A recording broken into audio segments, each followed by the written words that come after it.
வணக்கம். அய்யனார் ஜானகி அம்மாள் கல்லூரி சமுதாய வானொலி மூலமாக இப்பொழுது தியாகி திரு பாலசுந்தரம் ஐயா அவர்களோட ஒரு பேட்டி எடுக்க போகிறோம். எங்களுடைய தமிழ்துறை மாணவர்களும் இணைந்து ஐயாவோடு ஒரு சுதந்திர தினத்தை முன்னிட்டு ஒரு பேட்டி காணலாம் என்ற ஆவலோடும் ஆசையோடும் அவரை நாங்கள் இப்பொழுது நேர்காணல் செய்ய இருக்கின்றோம். ஐயா வணக்கம் ஐயா. ஆமா. ஐயா உங்களுடைய பிறப்பு, உங்களுடைய ஊர், அது குறித்து உங்களை பற்றி அறிமுகம் செய்யுங்க ஐயா. எனக்கு சொந்த ஊர் குன்னூர். தகப்பனார் பேர் நல்லகண்ணு. காங்கிரஸுடைய பேரியக்கத்தில் தலை சிறந்த ஒரு மாமன்னர். அவர் ஒரு தியாகி. அவருடைய பையன்தான் நான் தியாகத்தினுடைய தன்மையில் ஈடுபாடு கொண்டவன். ஒன்று, காங்கிரஸுடைய பேரியக்கம் தோன்றியதற்கு முன்பு வெள்ளைக்காரன் இந்த நாட்டை ஆண்டு கொண்டிருந்தார். அப்போ ஏகாதிபத்திய ஹிம்சையில் நாங்கள் கஷ்டப்பட்டோம். அப்போ மகாத்மா காந்தி தோன்றி சுதந்திர நாட்டுக்கு வாங்கி கொடுக்க முன்னிட்டு அவர் போராடினார். அப்போ நாங்கள் குன்னூரில் தேசப்பட்டு வாய்ந்த ஊர் எங்கள் குன்னூர். அப்போ வெளியேன்று கோஷம் போடுவோம். கோஷம் போட்ட உடனே போலீஸினுடைய அராசகத்தினுடைய தன்மை எங்களால் தாங்க முடியல. அடிப்பாக வந்து அடித்து பூனை தூக்கி போட்டுவாங்க. தூக்கி போட்டு பழையபடி கூடாது அடிப்பேன். ஏற்பட்ட இம்சையெல்லாம் கஷ்டப்பட்டு சிறைச்சாலைக்கு போனோம். சிறைச்சாலையுடைய நிலைமையை பார்த்தீங்கன்னா சிறிய ரூம்பு, அதில் போட்டு அடைப்பாங்க. அங்கே பார்த்தீங்கன்னா காண்டா வழக்கு தான் எங்களுக்கு வெளிச்சம்.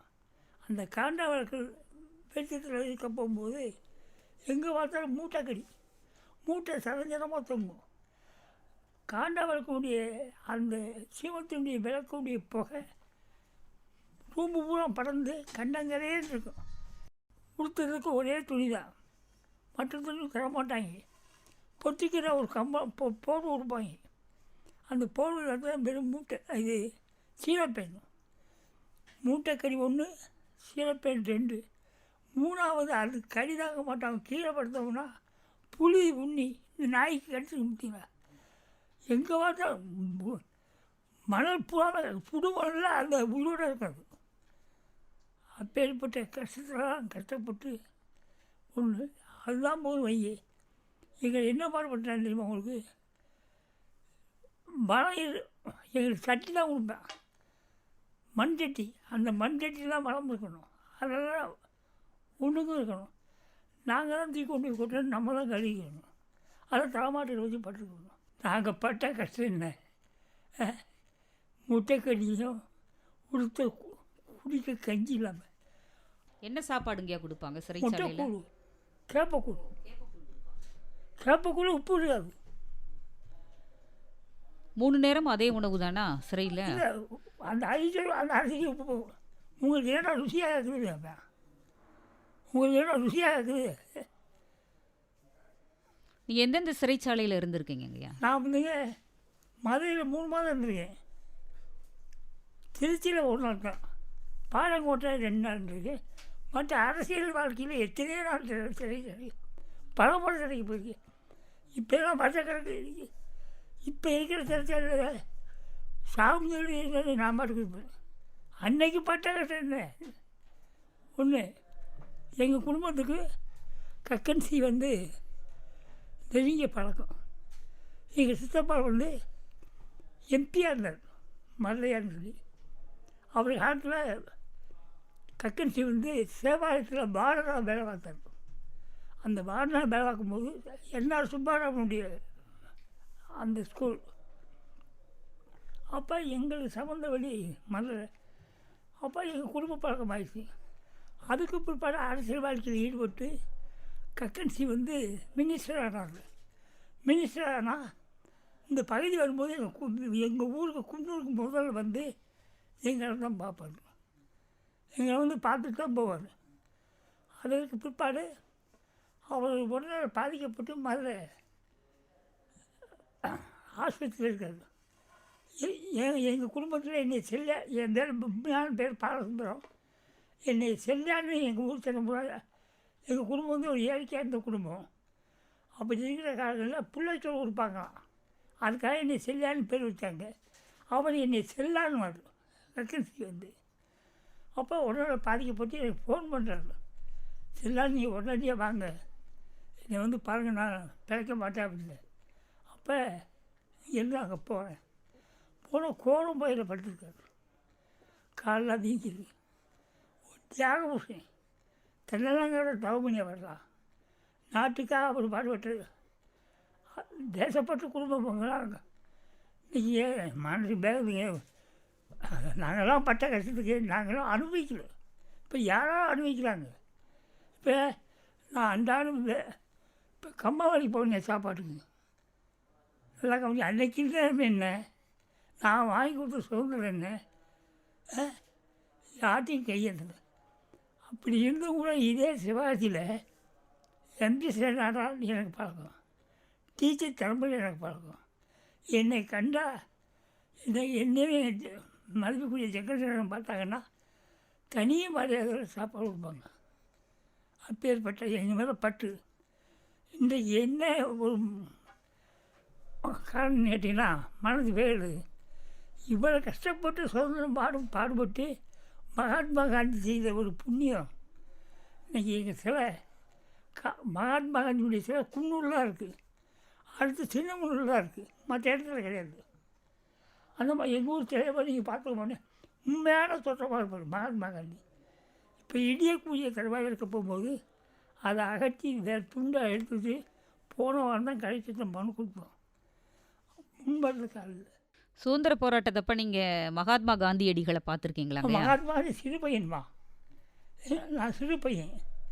அவர் வடக்கு ரீதி இருந்தார் மதுரையில். வடக்கு ரீதி வந்து அப்போ பார்த்தீங்கன்னாம்மா எம்ஜிஆரை பார்த்துருக்கேன், நேராக பார்க்கல.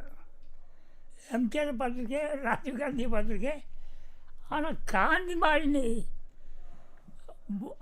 தீயா இறங்கி வருங்கம்மா. அவருடைய தோற்றம் பார்த்தீங்கன்னா தீ எந்த மாதிரி அந்த மாதிரி இருக்கு அவருடைய தோற்றம். அவருடைய கலர்.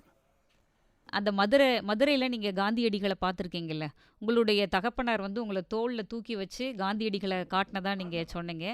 அப்போ அவர் பேசுனது ஏதாவது உங்களுக்கு நினைவு இருக்கா? சிறு பையன், சிறு பையன். இப்போ வேறு எந்தெந்த தலைவர்கள்லாம் நீங்கள் பார்த்துருக்கீங்கய்யா?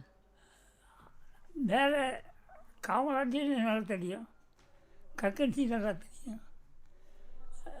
ரெண்டாவது ராஜீவ் காந்தி, அவர் கூட இங்கே சிவாஜியில் வந்துருக்கீங்க. இப்போ விடுதலை போராட்ட காலத்தில் நீங்கள் பள்ளிக்கூடம்லாம் போயிருக்கீங்களா? பள்ளிக்கூடம் போயிருக்கீங்களா? பள்ளிக்கூடத்தில் போய் படிச்சிருக்கீங்களா? பள்ளிக்கூடமும் போயிருக்கோம். பள்ளிக்கூடம் போயிருக்கும்போதும் பள்ளிக்கூடமும் போகிறதுக்கு ரொம்ப நாள் சுதந்திர போராட்டத்தில் ரொம்ப நாள் நடந்துச்சுங்கம்மா. நைட்டில் தானே சுதந்திரம் கொடுத்தாங்க. எனக்கு படிப்பு வந்து 3ஆம் கிளாஸ் தான். இப்போ நீங்கள் போராடுறப்ப உங்கள் வயசில் இருந்த இளைஞர்கள்லாம் உங்களோட சேர்ந்து போராடி இருப்பாங்களே, அவங்களுடைய நண்பர்கள் எல்லாம், அவங்கள பற்றி சொல்லுங்களேன். அன்றைக்கு வந்து நம்ம நாடு வந்து பிள்ளையுடைய ஏகாதிபத்தியத்தில் அடிமையில் இருக்குமே, நம்ம நாட்டை கைப்பற்ற முடிய எண்ணங்கள் இருந்துச்சு மக்கள் மத்தியில், தேசப்பட்டு இருந்துச்சு. இன்றைக்கி அது தேசப்பட்டு இல்லை. தேசப்பட்டு இருந்தால் நாடு பட்டு நிற்கிறது. அது பூரா சுயநலவாதியாக மாட்டாங்க. அன்றைக்கி இருந்த நம்ம வேறு. இப்போ நான் வந்து என் வாழ்க்கையில் இன்றைக்கி நான் பென்ஷன் வாங்கணும், நான் வேணாம்ட்டு. எங்கேயா பென்ஷனை வேணான்னு சொன்னீங்க? தேசப்பட்டுக்காக, நாட்டுக்காக உழைச்சி நாட்டுக்காக போகணும். இன்றைக்கி சாக போகிற தருவாய், வழி இல்லை, கம்ப வேலைக்கு போகிறோம். அதுதான் பட்டு. உங்கள் குன்னூரில் வந்து இளைஞர்களோட அந்த போராட்டம் எப்படி இருந்துச்சு? அப்போ அம்மா நான் போய் கொடியை பிடிச்சி நிற்பேன். வந்தே மாதம் கோஷம் போடுவோம். அதுதான் தாரக மந்திரம். எது? வந்தே மாதரம். வந்தே மாதம் தாரக மந்திரம். அந்த வந்தே மாதம் சொல்லியாச்சுன்னா வெள்ளைக்காரனுக்கு உயிர் போடுறமா இருக்கும். வெள்ளைக்காரனுக்கு அந்த கோஷம் போடக்கூடாது. அப்போ போட்டு அதே மாதிரி பிரிட்டிஷ் ஏகாதிபத்திய ஒழிய, பிரிட்டிஷ் ஏகாதிபத்திய ஒழியன்னு கோஷம் போடுவோம். இங்கே செவ்வாய் தான் செல்லல் செல்ல, இங்கே செவ்வாய் தான். இங்கேருந்து வரவங்களும் எங்கள் ஊருக்கு வரக்குள்ள 6 ஓடை இருக்குது. அந்த 6 ஓடை தாண்டி வரவங்க ஓடி போயிடும்.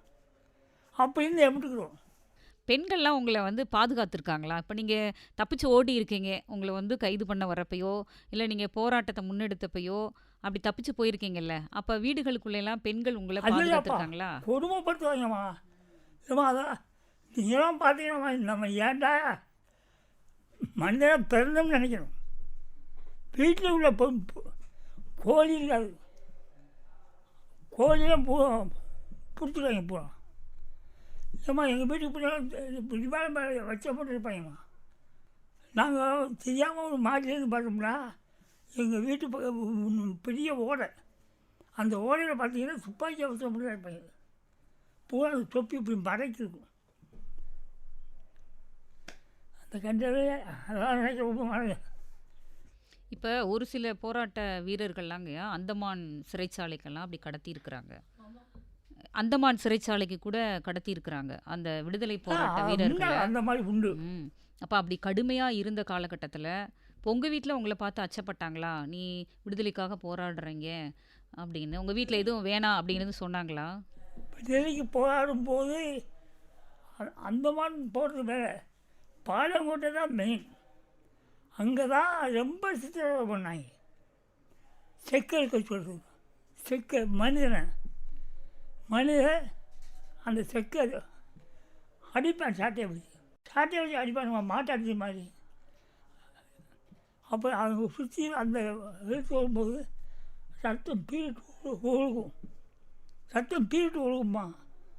இப்போ நீங்கள் சொன்னப்பங்கய்யா ராஜபாளையம், குன்னூர், ராஜபாளையம், திருவில்லிபுத்தூர் இந்த 3 வந்து ஒரு விடுதலை போராட்டத்துக்கான ஒரு களமாக இருந்திருக்கு அப்படின்னு. அப்போ உங்களெல்லாம் வழி நடத்தின தலைவர் யார்? சுதந்திர போராட்டத்துக்கு வழி நடத்தின தலைவர். இந்த 3 ஊரை முக்கியமாக நீங்கள் திருப்பி சொல்கிறீங்க. ராஜபாளையம், திருவில்லிபுத்தூர், குன்னூர் இது சுதந்திர போராட்டத்துக்கான ஒரு முக்கியமான இடம்னு நீங்கள் சொல்கிறீங்க. இந்த இடங்கள்ல இருந்து உங்களை வழி நடத்தின தலைவர்கள் யார்?